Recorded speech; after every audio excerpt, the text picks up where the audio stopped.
Welcome to Infidelity Diaries. Explore the secrets and stories of infidelity with us. Life in the heart of the city was supposed to be a new chapter for Michael and me. Our apartment, with its huge windows offering a view of the skyscraper's lights, felt like a symbol of something better: success, stability.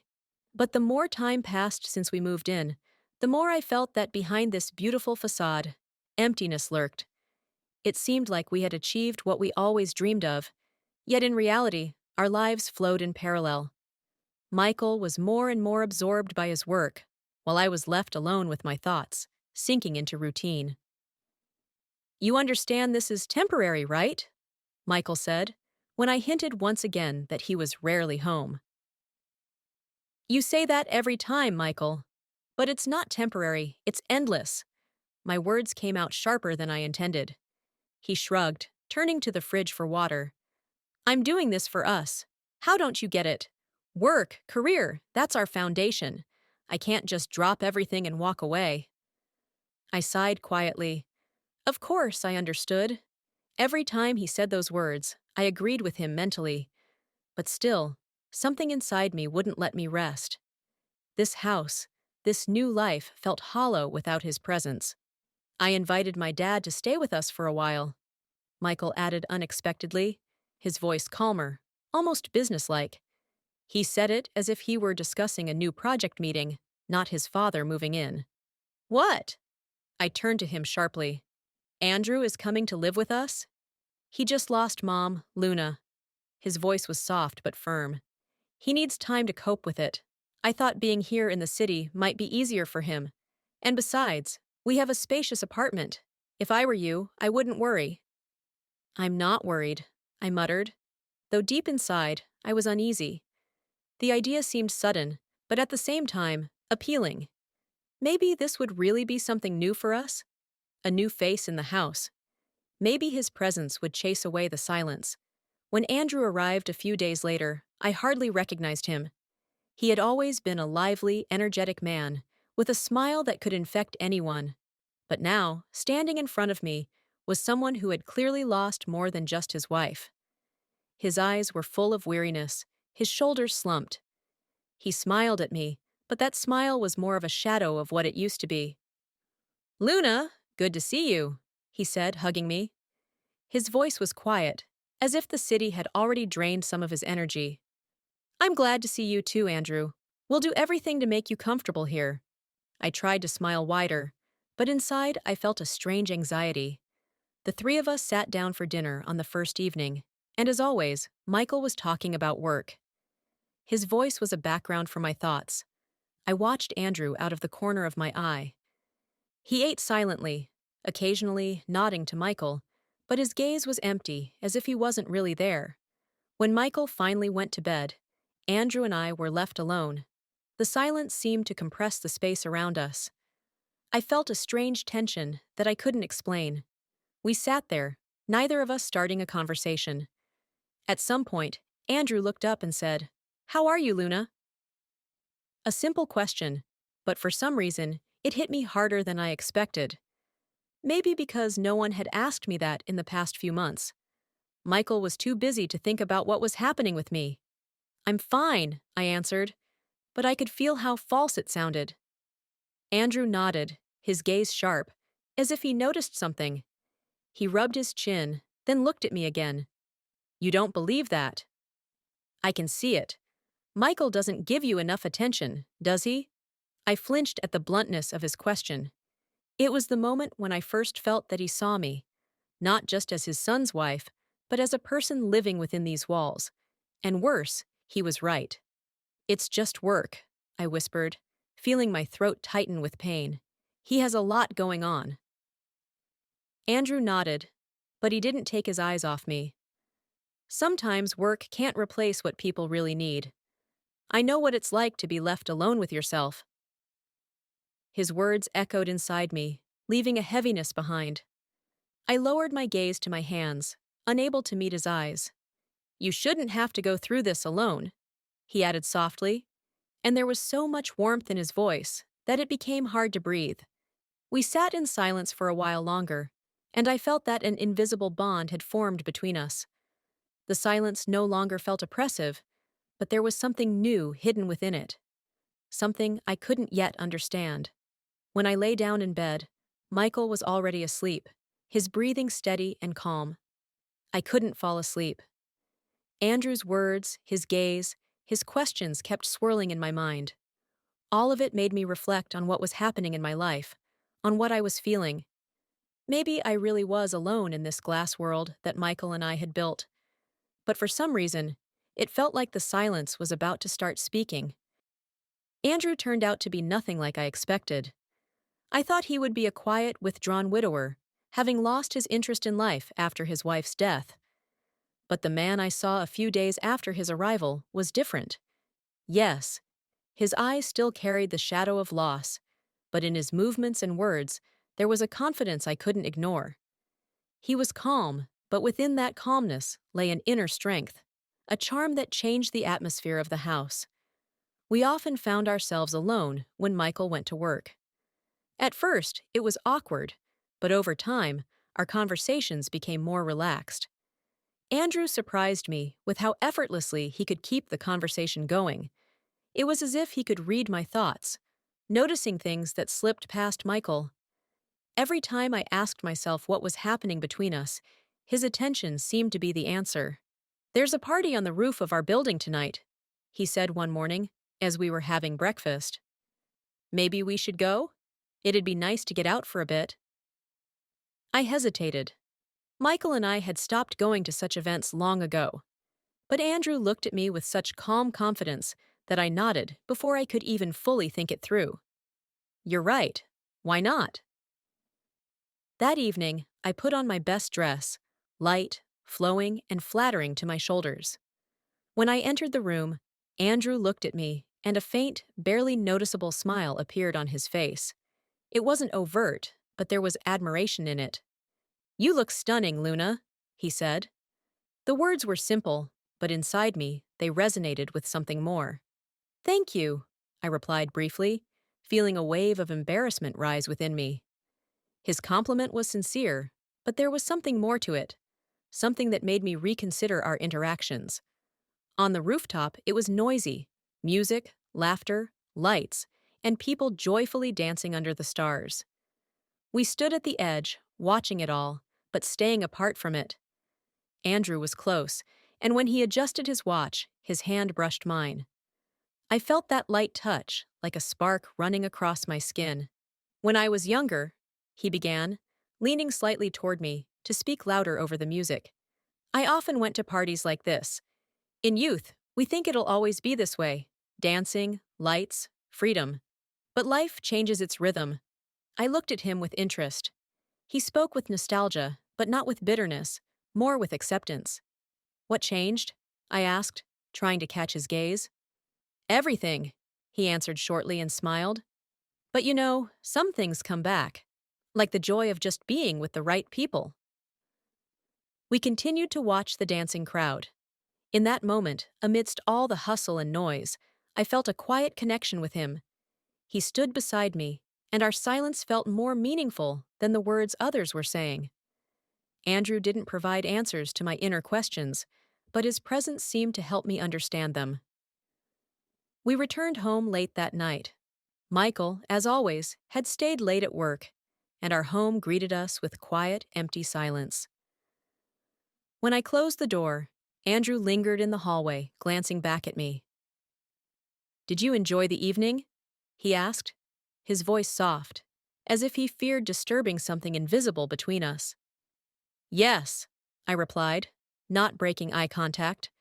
"It was unexpectedly pleasant." Andrew nodded and smiled, but his smile was no longer as light as it had been that morning. There was something different in it, something that hinted we were on the edge of something new, yet still unrecognized. In the days that followed, we continued to share more moments. We walked the evening streets, stopped at small cafes just for a coffee. Our conversations grew deeper, and I suddenly realized that Andrew understood me better than Michael had in the past few months. He noticed my moods, my small gestures. He knew when to joke and when to simply remain silent. "Have you ever thought about how our lives change?" he asked me one day, as we sat in one of those cafes, watching people pass by. "What do you mean?" I frowned slightly, not fully understanding where he was heading. "About how we often look back at the past and think the most important things have already happened, that the best is behind us. But life keeps changing. Sometimes what seems secondary suddenly becomes the most important." His words sounded ambiguous, but I understood what he meant. This wasn't just a conversation about memories. It was something more.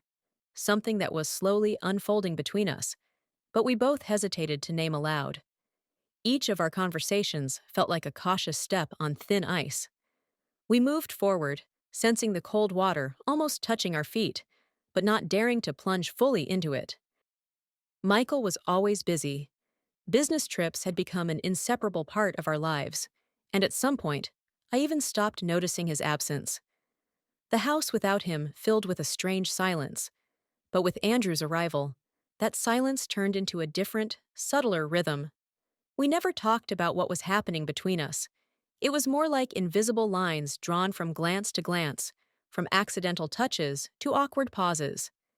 But everything changed that evening when Michael left for another business trip.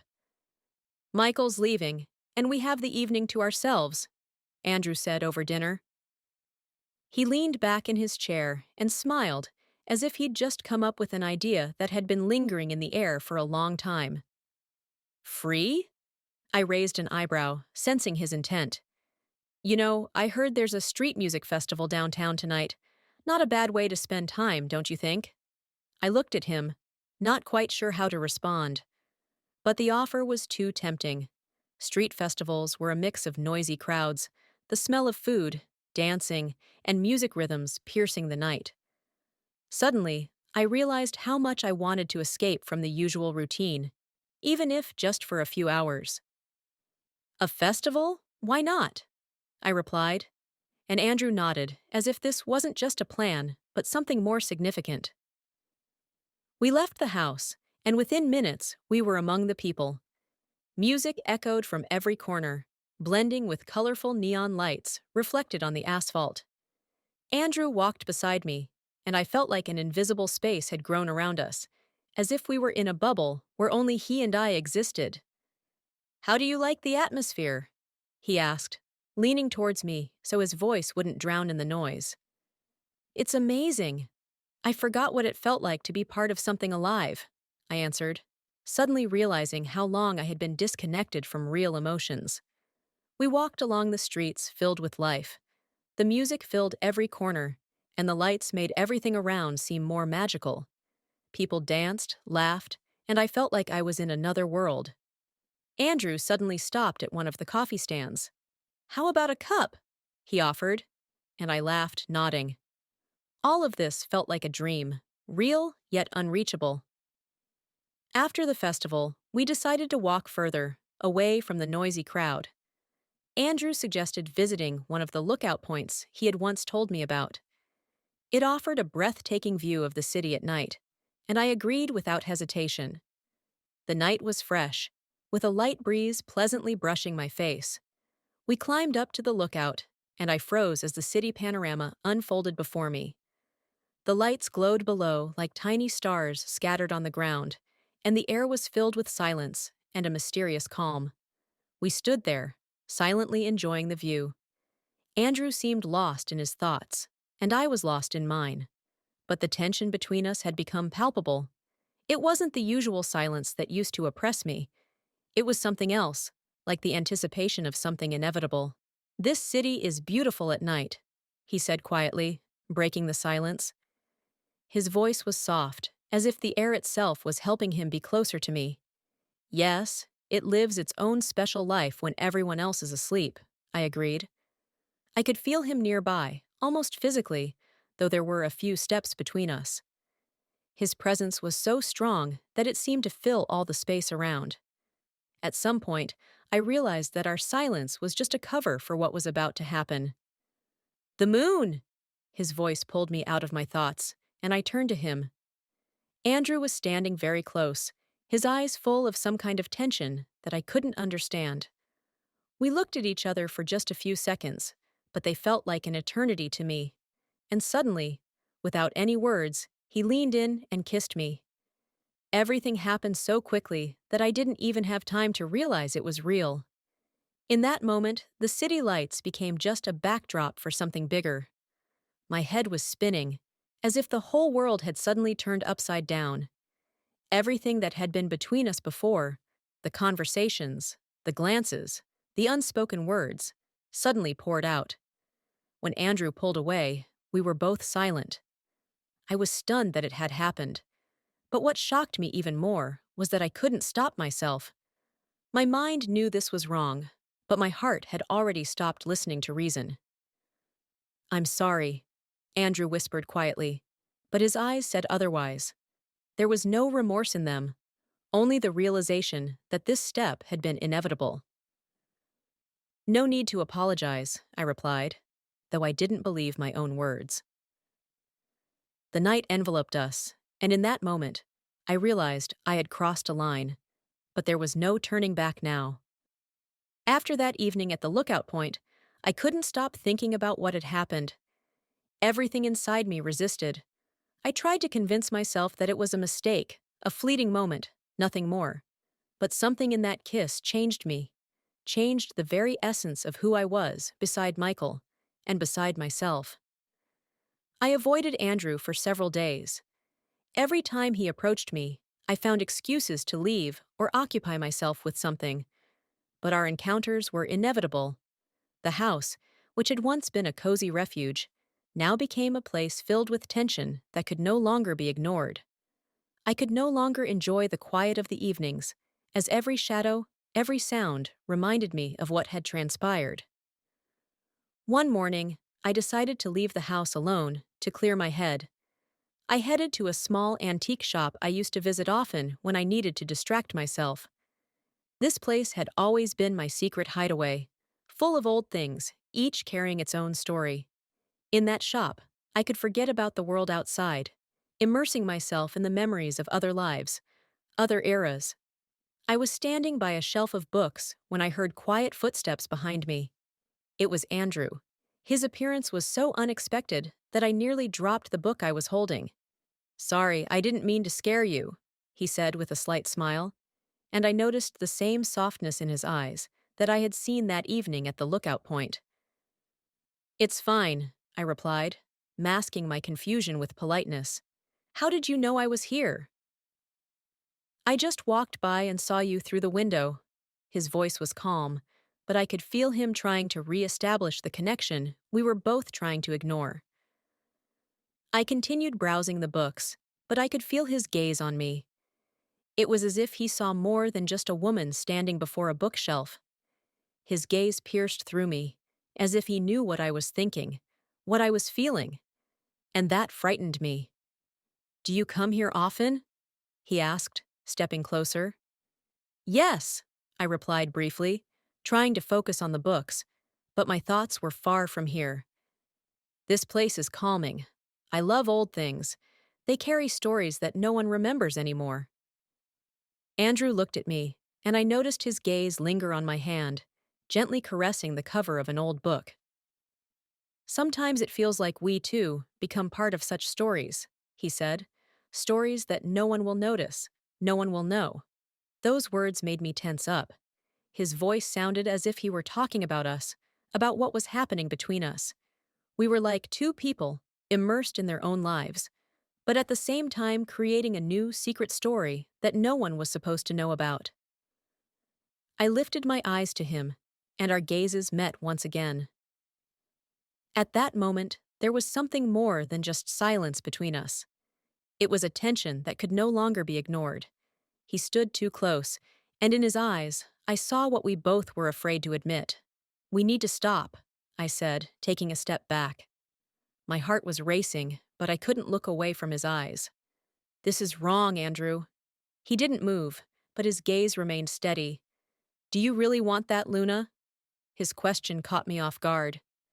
I opened my mouth to respond, but no words came. I knew I was supposed to say yes, that we should end this now before it was too late. But something inside me resisted. My body, my mind, every part of me seemed to be in conflict. I don't know, I finally whispered, feeling my words crumble under the weight of my emotions. Andrew stepped even closer, and I felt the tension between us become almost unbearable. You know, sometimes the things that seem wrong are actually the most right. I closed my eyes, trying to calm myself, but his words struck a chord deep inside me. It was like a magnetic field I couldn't escape, no matter how hard I tried. I knew that every step, every decision was only bringing us closer to a line that we couldn't cross. But I couldn't back away. When I opened my eyes, I realized that Andrew was once again standing too close. Andrew. I tried to say something, but my words drowned in the quiet of the shop. He took my hand, and I couldn't pull away. In that moment, all my doubts vanished, and I felt that spark again, the one that had ignited between us that evening. This was more than just physical attraction. It was a connection that drew us toward each other, despite everything. We stood there in the antique shop, surrounded by old things and books, and in that silence, it felt as though we were creating our own story.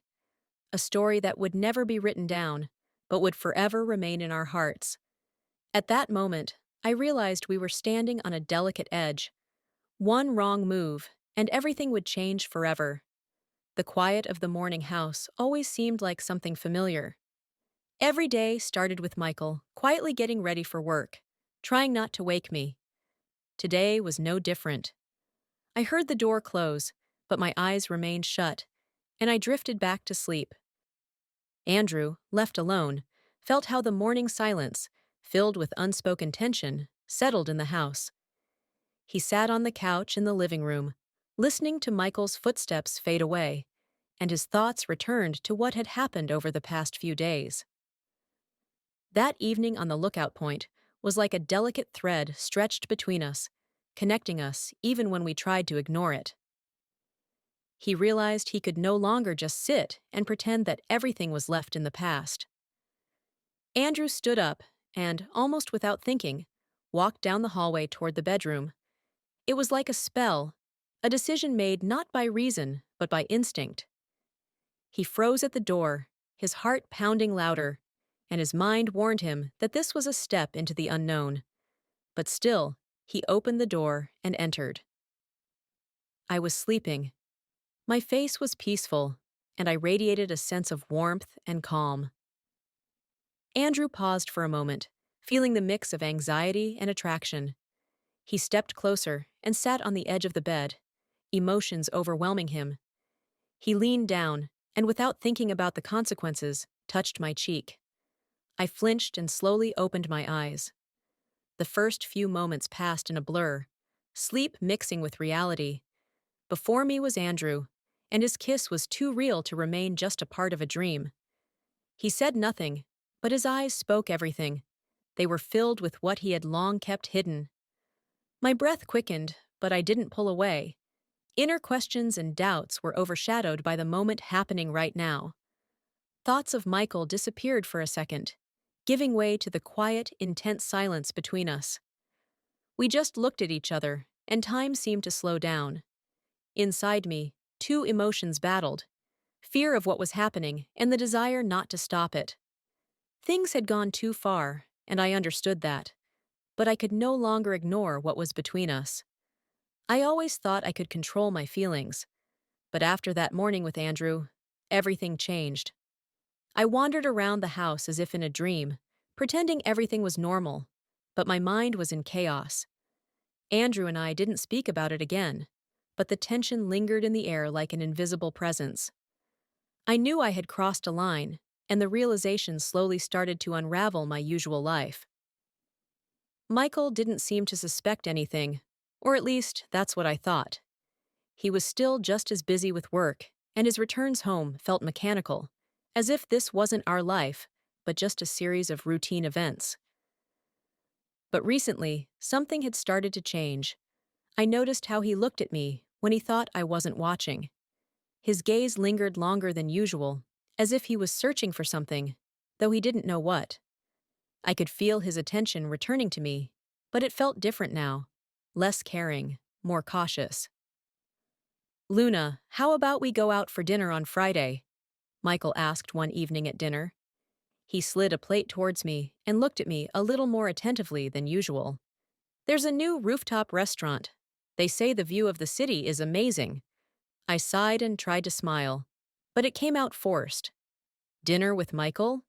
It used to be something I looked forward to, but now I feared being alone with him. It felt like there was something more behind his politeness. Maybe suspicion. I. I'm tired, Michael," I said, lowering my eyes. "It's been a tough week. Let's do it another time, okay?" I felt his gaze become more scrutinizing. He didn't insist, but I could see the disappointment in his eyes. "Whatever you say," he said softly, but I sensed that "whatever you say" meant more than just agreement.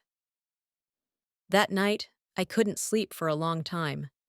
Lying next to Michael, I thought about what was happening between us, about how, without fully realizing it, I was sinking deeper into my feelings for Andrew. At some point, I realized that lying next to Michael had become almost unbearable. His breathing, once familiar and comforting, now felt foreign. I slowly got out of bed, trying not to wake him. I didn't know where I wanted to go. I just wanted to leave that room, that situation, if only for a while. I quietly walked down the hallway, went downstairs, and sat on the couch in the living room, wrapping myself in a blanket. My thoughts swirled, and I tried to make sense of what I was feeling. But there were no answers, only questions, one after another.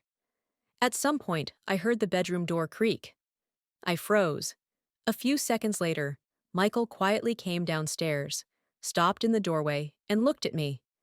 His face was in the shadows, but even in the darkness, I saw that something had changed in his expression.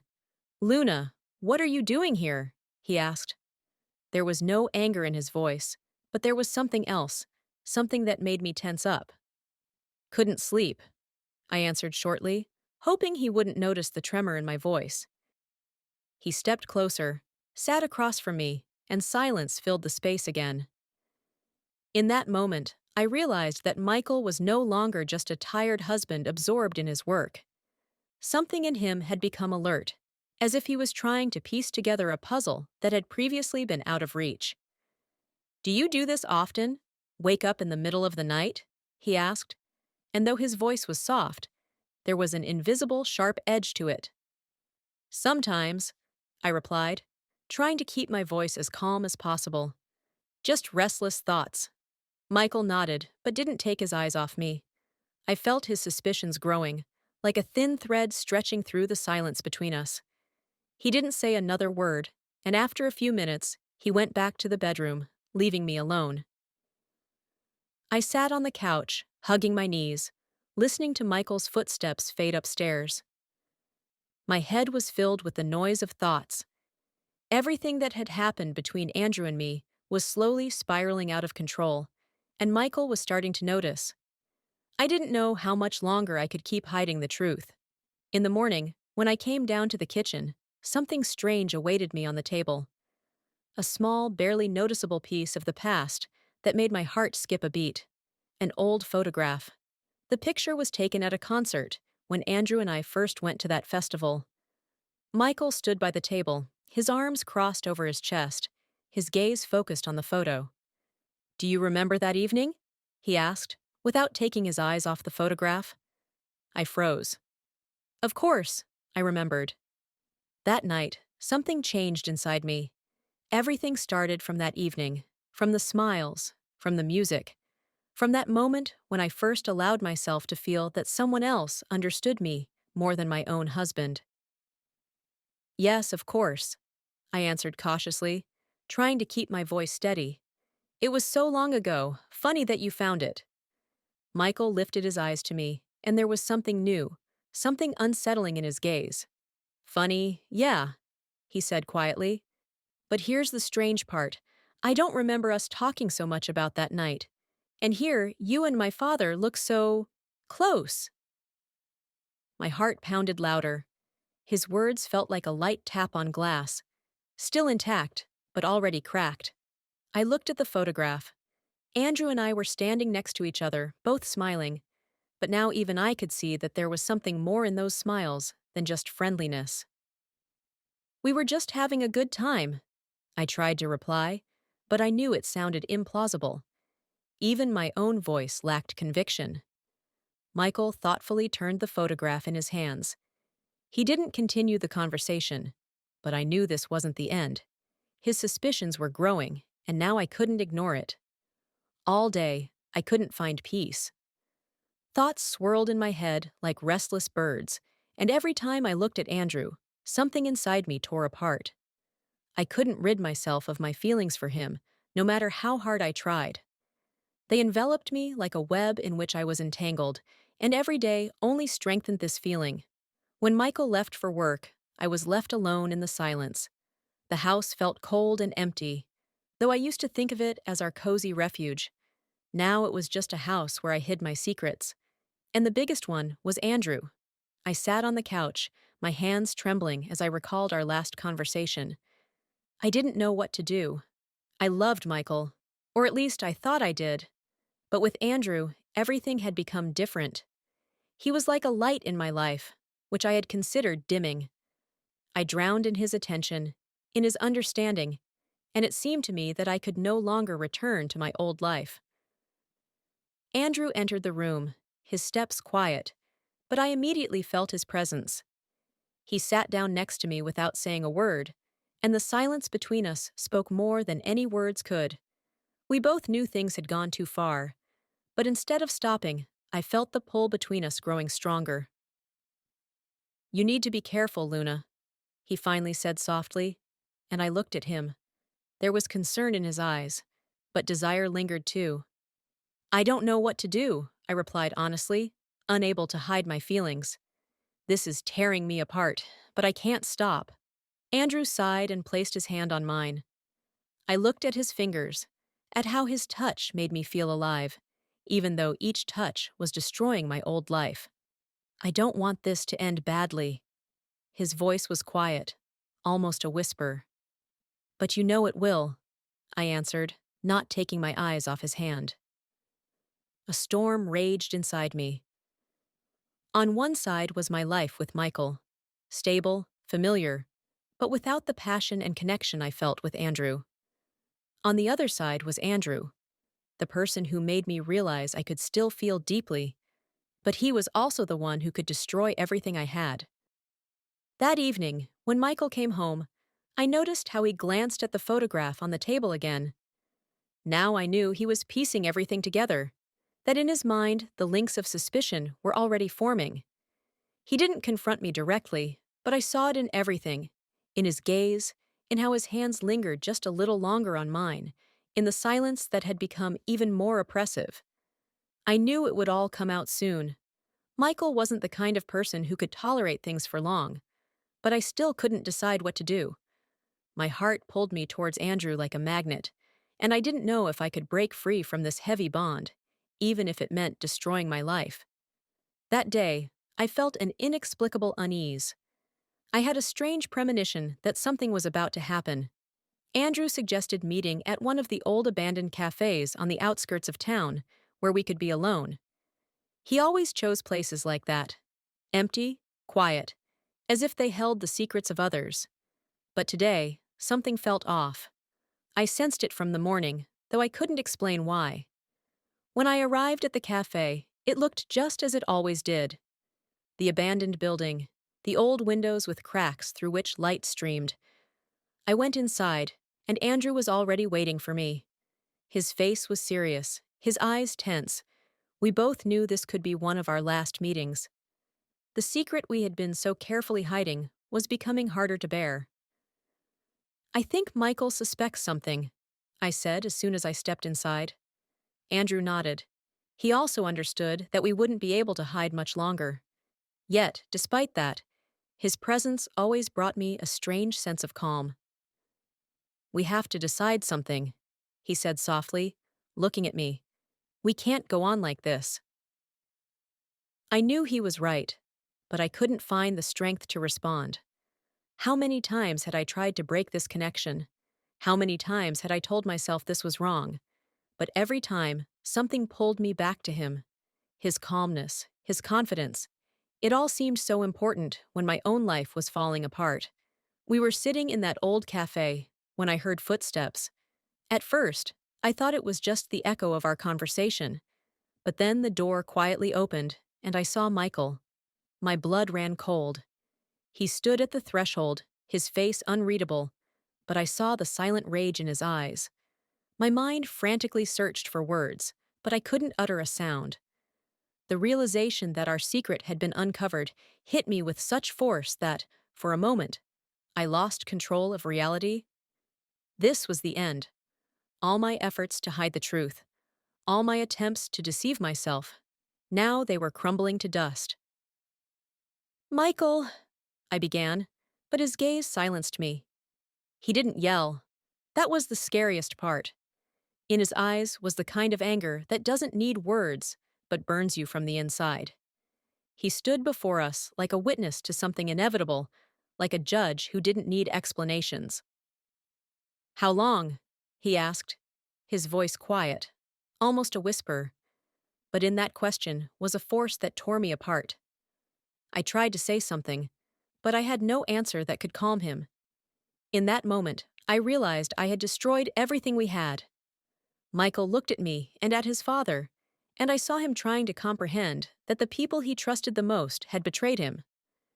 Andrew stood up and took a step forward, trying to say something to his son, but Michael stepped back, avoiding contact.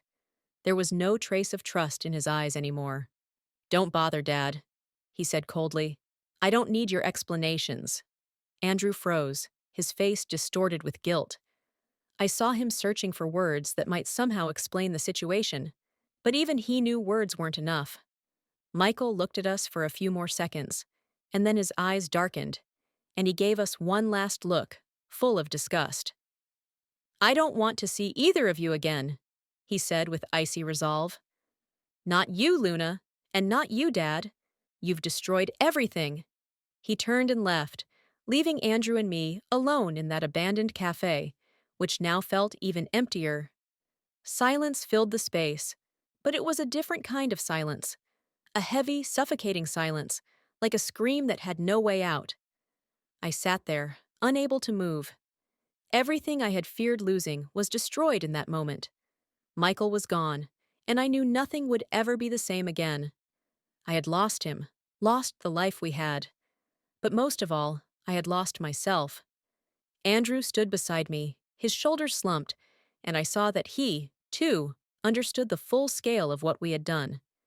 We had both destroyed something we had no right to destroy. We were both guilty. "I'm sorry," Andrew whispered softly, but his words no longer meant anything. No sorry could fix what had happened.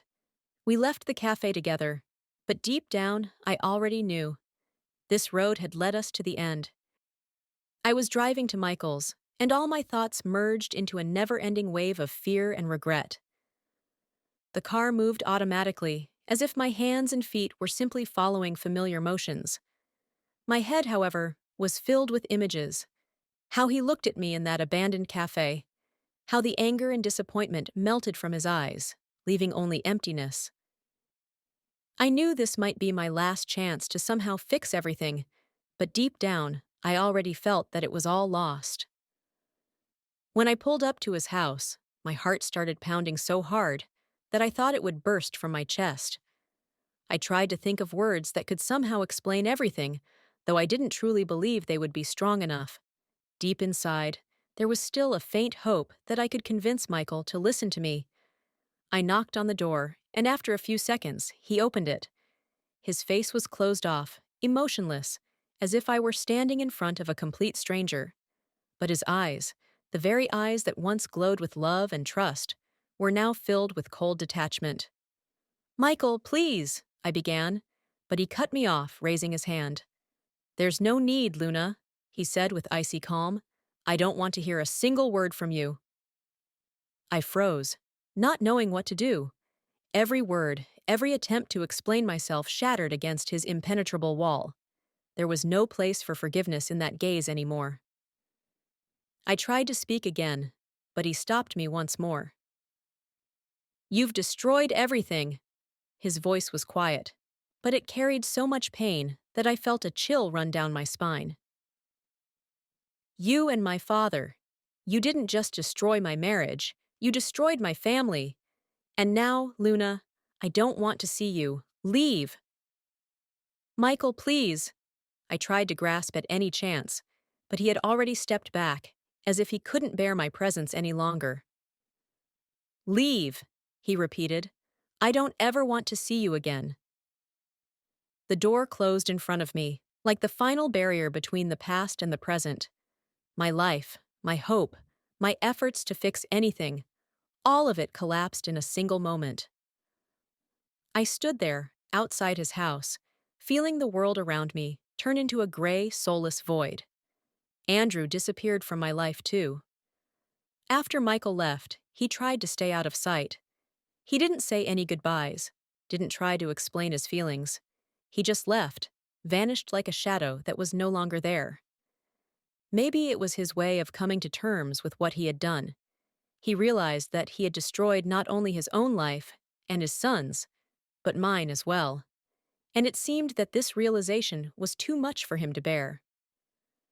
I later found out that Michael and Andrew did meet again. They tried to repair their relationship, but every time my name came up, the silence became unbearable. I was the crack that had broken their bond. Now there was something between them that couldn't be overcome, something they couldn't leave behind. Andrew was no longer the father Michael respected and always relied on. Their conversations were no longer warm or trusting. And Michael, trying to salvage at least part of his life, could no longer talk to Andrew the way he used to. Their relationship, like everything else, had been destroyed. And me, I was left alone, completely alone. Our home, once so full of life, became an empty shell for me, like a seashell washed up on the shore. No words, no thoughts could fill that emptiness. Every day felt gray, cold. I no longer heard laughter, no longer felt the warmth of touch, no longer felt like I was part of something greater. I had lost Michael. I had lost the life I cherished so much. And now I sat alone in my house, engulfed by solitude and thoughts of what had happened. Guilt weighed on me like a heavy stone hanging from my neck, making it hard to breathe. I realized that my life would never be the same again. I stood on the threshold of a new reality, a reality where there was no Michael, no Andrew, no family. I had destroyed everything myself, and now I had to live with the consequences of my mistakes. What comes next? I didn't know. My life stood at a crossroads, but every path seemed as empty as this house. All my hopes had vanished, leaving only a heavy silence from which there was no escape. The end remained open, like a blank page that still needed to be filled. But I didn't know what to fill it with, or if I even had the strength to do so.